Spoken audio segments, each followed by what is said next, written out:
Hello, everyone.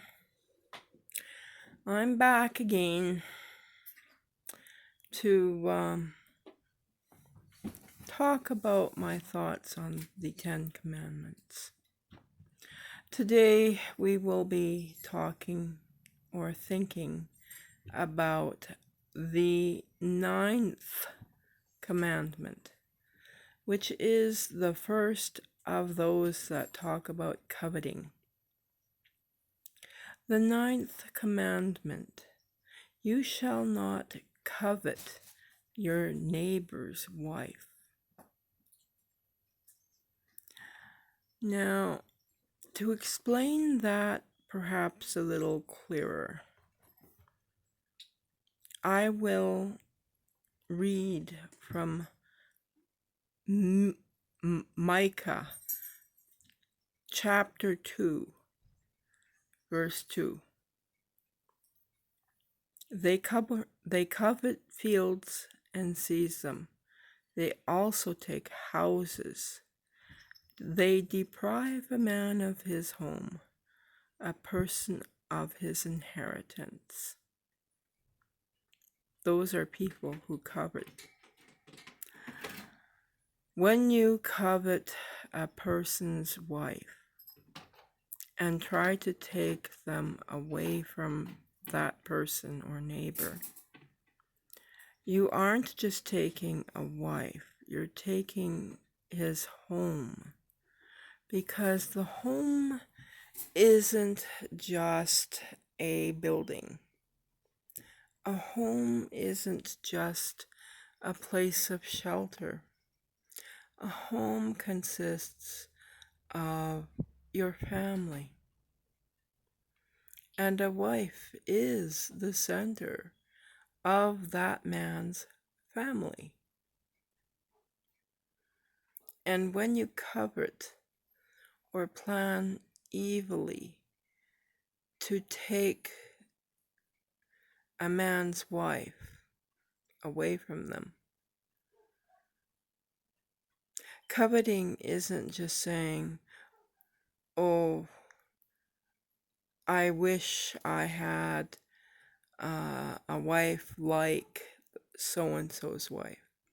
It's actually wanting that which the other person has. That's coveting. It means having a desire in your heart to take away something that belongs to someone else. Now, a lot of people will say a wife doesn't belong to their husband. That is the way of the world. A husband belongs to the wife, and the wife belongs to the husband, because through marriage, they are made one. And one should not be divided into two. Thus, the spouse in question belongs to the other spouse. As to coveting your neighbor's wife, that means you have a desire in your heart to take that neighbor's wife away. That is the sin mentioned, and why that commandment is there. Remember, what we do to others comes back often to haunt us. Do not covet your neighbor's wife. Doesn't mean you can't wish to have a wife like that neighbor's wife, but we shouldn't be wanting to take that wife away and thinking of ways that are not holy about that wife. It's okay, like I said, to wish you had someone like that person, like that person being the key words, not wanting that person, coveting that person, which can lead to further actions that are not holy. Anyway, enough about the 9th commandment. Think about that commandment. Meditate on it. Are you coveting someone's wife or husband? Are you coveting things that your neighbor or friends or other people have? Think about it. Just meditate on it. I encourage you. These commandments were given to us from God out of love for us to ultimately protect us from hurt. And that 9th commandment is also given to us to protect us from hurt. Because if we act in a certain way, it reflects on all of us who have faith. And as Jesus himself stated, if we break even one commandment, it is just like breaking all of them. And remember that.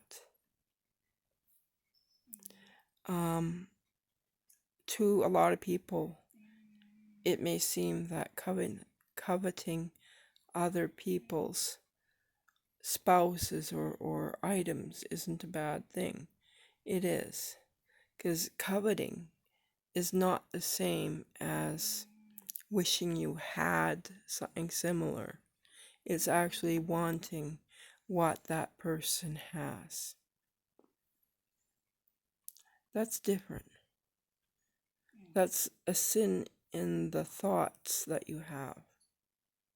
Now, I'm not going to say we're going to be free from sin, sinful thoughts. No one is a saint, but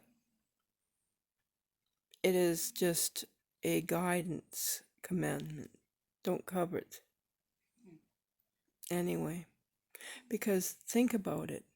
How would you feel as that neighbor, knowing that your neighbor coveted or wanted your wife or your husband? It would distress you. I assure you it would. And could cause disagreements in the household. Or if your wife found out that you coveted another wife, or a husband found out that you coveted someone else, it's just going to come to disagreement and hurt. The 10 Commandments were not created to subjugate us. They were created to protect us.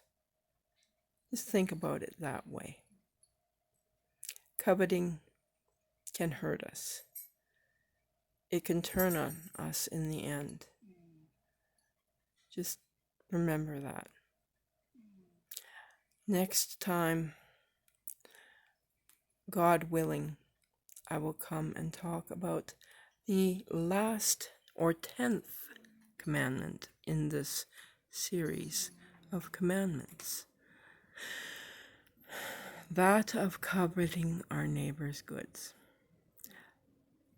As long as God is willing that I can do that. Anyway, take care, dear viewers.